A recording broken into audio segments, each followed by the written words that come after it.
Halo semua, nama saya Satrio Widyono, biasa dipanggil Yoyo. Saya co-founder dari Formix Audio Post.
Formix Audio Post kami bergerak di bidang sound post production ya. Kami melayani pekerjaan yang berhubungan dengan picture, jadi kadang dikenal juga sebagai sound for picture gitu. Jadi seperti film, OTT series, dokumenter, dan program-program lainnya, short film dan sebagainya. Pekerjaan kami bisa dikategorikan ada dua pekerjaan besar, ada sound editing dan ada sound mixing gitu. Jadi sound editing sendiri terdiri dari dialog editing, lalu kita juga membuat efek editing termasuk di dalamnya Foley production. Dialog editing termasuk di dalamnya juga ADR dan dubbing kalau kita perlu melakukan sulis suara. Lalu juga ada pada waktu final mix kita juga kadang melakukan musik editing. Nah, proses final mix sendiri sekarang kita di fasilitas kita yang baru ini kita bisa melakukan semua proses dari untuk format stereo sampai stereo multi channel 5.1, 7.1 sampai Dolby Atmos. Kita juga satu-satunya studio Dolby Atmos yang punya studio fasilitas untuk mixing Atmos yang theatrical, jadi yang untuk rilis di cinema. Jadi selain Dolby Atmos Home, kita juga bisa melakukan yang untuk theatrical. Sejarah Formix sendiri kita diawali ketika pertama kali Mbak Mira dan Mas Riri itu sedang mengerjakan film judulnya Petualangan Sherina. Jadi sekitar akhir tahun 90, sekitar tahun 98 lah gitu ya. Nah, kita diminta untuk pada waktu itu kami punya masih belum masih independen lah, masih di rumahan lah istilahnya. Kita punya peralatan untuk mengerjakan sound post production pada saat itu. Nah, lalu setelah itu kita juga mulai ada pada masa kebangkitan film Indonesia lagi itu kita mengerjakan beberapa film ya, ada diantaranya ada Pachinko, ada Jakarta Project, ada Pasir Berbisik gitu ya. Nah, baru kemudian ketika kemudian Mbak Mira dan Mas Riri hendak mengerjakan Ada Apa Dengan Cinta yang pertama, kita diajak untuk membangun industri film ini lebih serius gitu ya. Jadi pada waktu itu sebelumnya kita mengerjakannya masih di kamar lah, istilahnya studio kamar gitu. Nah, ketika menghadapi ada AADC ini, kita mulai memodifikasi. Pada waktu itu lokasinya di rumah saya di Kebayoran. Kita membangun studio kecil-kecilnya tapi dengan akustik yang lebih benar lah, dengan sarana yang lebih baik gitu. Nah, disitulah ketika itu selesai berdiri, kita namakan Formix karena pada waktu itu ruangannya hanya ada 4 gitu ya. 4 ruangan. Nah, kita nyebutnya yang gampang Formix gitu karena gampang diingat gitu. Nah, proyek pertamanya adalah Ada Apa Dengan Cinta yang pertama. Lalu berjalan waktu, kita berjalan hingga sekarang tahun 2019 kita berdiskusi dengan salah satu klien kita, MD Entertainment, Pak Manoj. Dia ngajak kalau gimana nih kita kan selama ini kalau mixing, final mix untuk film gitu selalu endingnya final mixnya kita harus terbang gitu.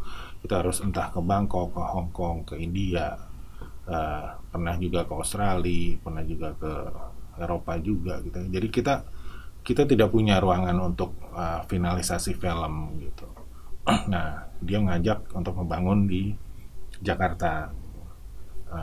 Tentunya ini bukan cita-cita yang baru, ini cita-cita dari awal gitu ya. Cuman selalu bingung gitu gimana sih mewujudkannya, karena selain selain biaya investasi yang besar, tapi juga butuh komitmen gitu ya, karena ini kan sesuatu yang tidak simpel gitu, tidak murah gitu.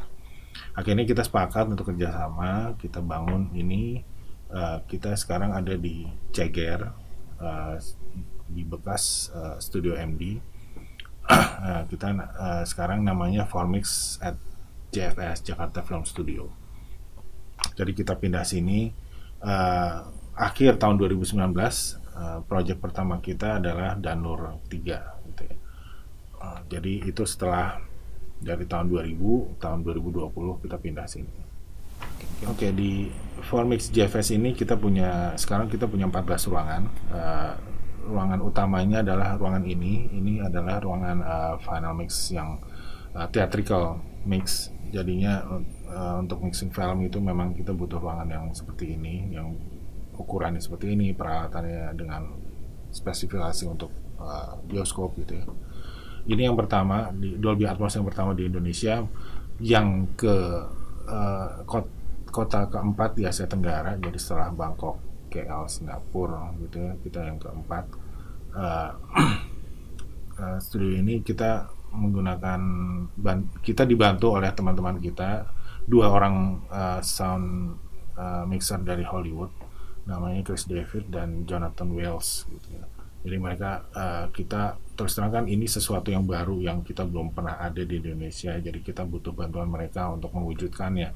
Dan memang ini salah satu kesempatan untuk transfer teknologi, transfer pengetahuan untuk setup sesuatu yang benar.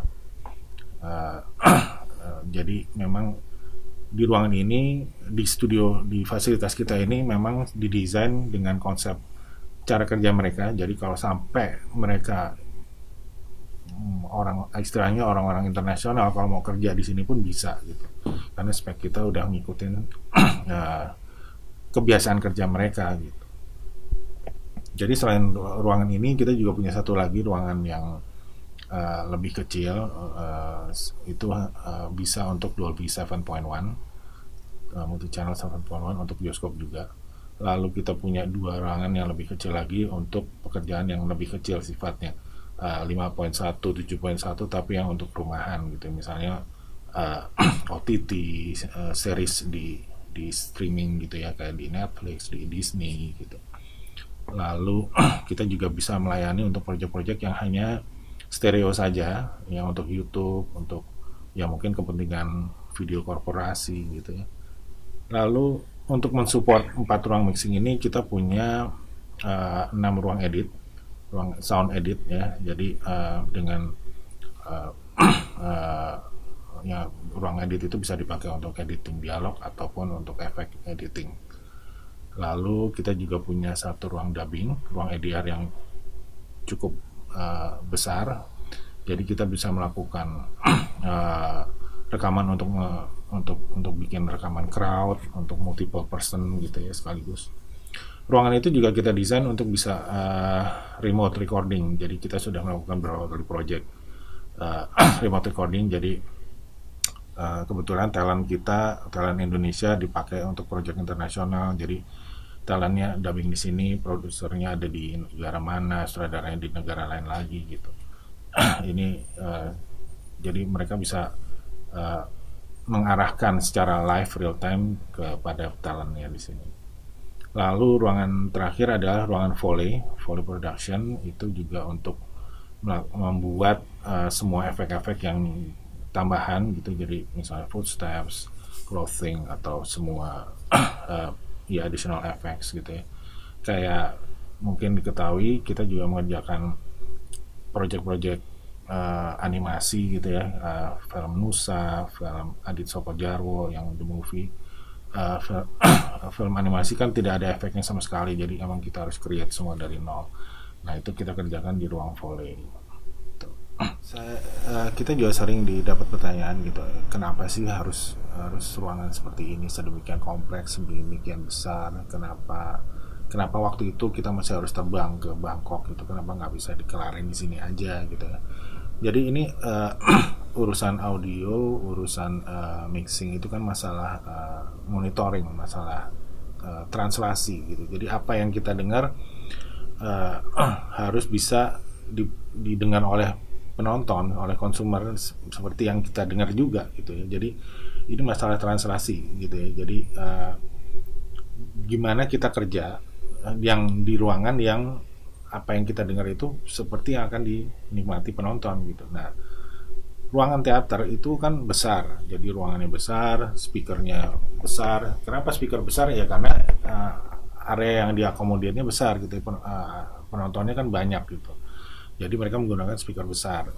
Nah, speaker besar ini nggak bisa ditaruh di ruangan kecil gitu, karena ya dia sifatnya far field bukan near field gitu ya. Jadi dan reaksinya akan beda gitu. Jadi secara distance, jadi karena ditaruhnya di belakang layar, ada frekuensi high frekuensi yang hilang gitu, ketutup oleh layar. Nah itu tidak bisa disimulasi oleh ruangan near field gitu. Lalu berhubungan dengan dinamika suara gitu kan. Jadi kayak ruangan yang segede bioskop ini cenderung suaranya lebih halus, lebih silent, lebih quiet gitu ya. Karena AC-nya memang harus didesain seperti itu sesuai dengan spek dari Dolby gitu. Jadi di ruangan ini kita bisa mendengar suara yang lebih pelan, suara pelan aja kedengaran gitu ya. Suara noise yang pelan pun kedengaran di sini. Di ekstrim lain adalah dinamika dinamika tingginya di level tinggi gitu ya. Jadi karena speakernya besar, banyak, kita bisa menciptakan suara yang kencang gitu dengan volume yang cukup tinggi gitu ya. Nah, itu tidak bisa simulasi di ruangan kecil gitu. Jadi kalau di ruangan kecil kita cenderung suara pelan itu ketutupan AC, ketutupan fan komputer, lalu level tinggi itu cenderung ya kita keburu sakit kuping duluan di ruangan kecil gitu. Nah ini yang tidak bisa dicapai di ruangan kecil. Nah makanya kita membutuhkan ruangan besar. Selain itu juga surroundnya juga banyak gitu ya, untuk mensimulasi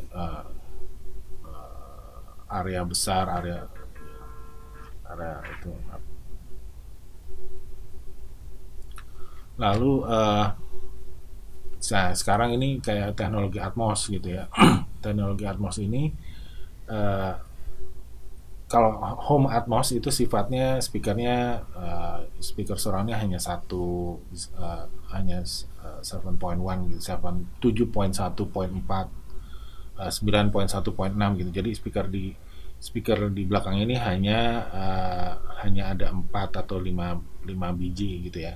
Nah kalau di theatrical ini bisa lebih banyak dari itu.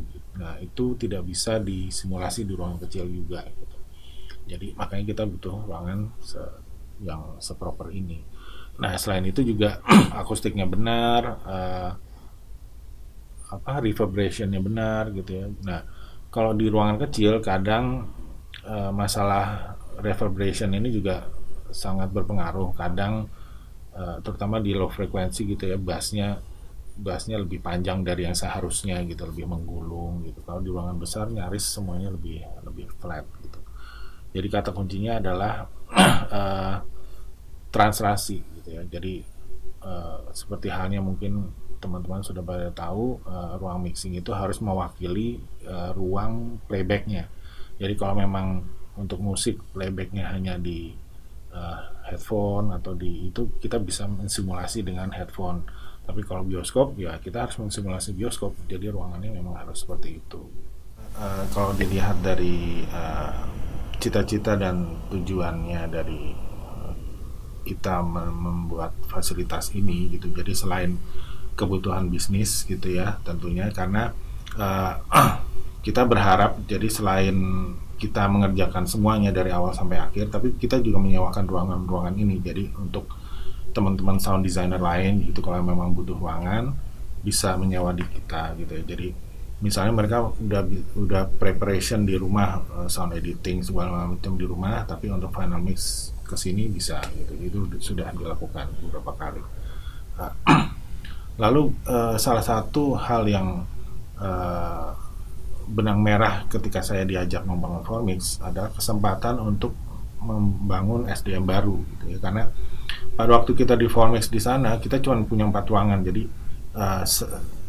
selain pekerja yang sudah permanen, kita sulit untuk menerima anak magang, menerima anak baru gitu ya, karena ya ruangannya terbatas, tempatnya terbatas. Nah di sini kita punya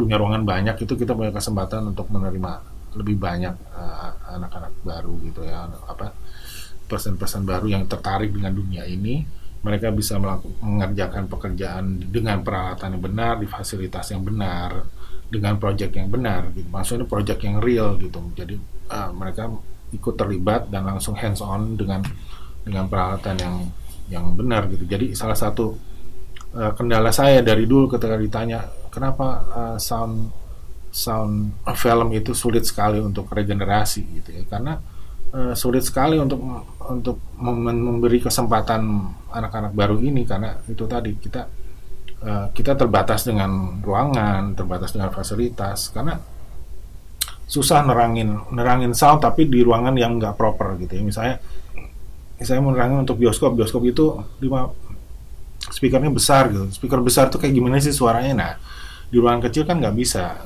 nerangin gitu. Jadi di sini kita bisa benar-benar menerjunkan mereka bisa dengar sendiri pengaruhnya.